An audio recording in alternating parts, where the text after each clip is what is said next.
నాగర్ కర్నూలు జిల్లాలో tree cutting పేరుతో ఓ రైతు పొలంలోని భారీ టేకు వృక్షాలను తొలగించడం వివాదాస్పదమైంది.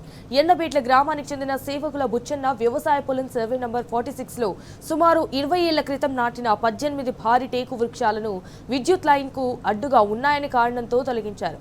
సాధారణంగా కొమ్మలు మాత్రమే తొలగించాల్సి ఉండగా రాత్రి ఎలాంటి ముందస్తు నోటీస్ ఇవ్వకుండా ఇటు జేసీబీతో పూర్తిగా నేలకూల్చారు. ఉదయం పొలం వద్దకు వెళ్లిన రైతులు టేకు చెట్లు నేలకూలి ఉండటాన్ని చూసి దిగ్భ్రాంతికి గురయ్యారు. అయితే ఈ ఘటనతో బాధిత కుటుంబం తీవ్ర ఆవేదన వ్యక్తం చేసింది.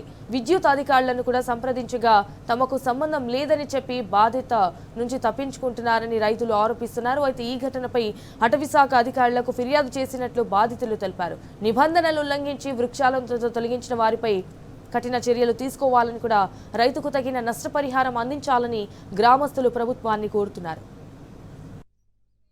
2005 వేసినాం. 4 ఆకుల చెట్టు అది. 4 ఆకులు ఇంత మొలక పుట్టిన మొలక 4 ఆకులతో కింద 2 ఆకులు పైన 2 ఆకులు.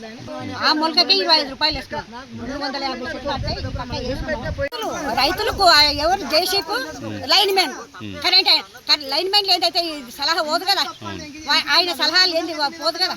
16 చెట్లు మొత్తం 20 ఏళ్ళు అవుతుంది. మీరు చెట్లు అయిపోయినాక నాకు చెప్పండి, నేను కరెంట్ ఇస్తాను అని చెప్పినట్టు ఆయన వెళ్ళిపోతాం. చీకటి అయిందట వెళ్ళిపోయినట్ట. మేము ఇంటికి దర్వాజా కొనుక్కొచ్చుకుంటే 70,000 అయింది. మళ్ళీ ఇది ఎంత ఎంత అవుతుంది, ఎంత వాల్యూ ఉంటుంది?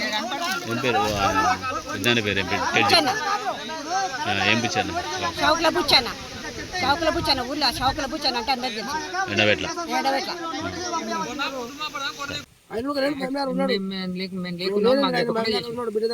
6 గంటలప్పుడు వచ్చి దొబ్బేసి ఈ 16 చెట్లు దొబ్బేసి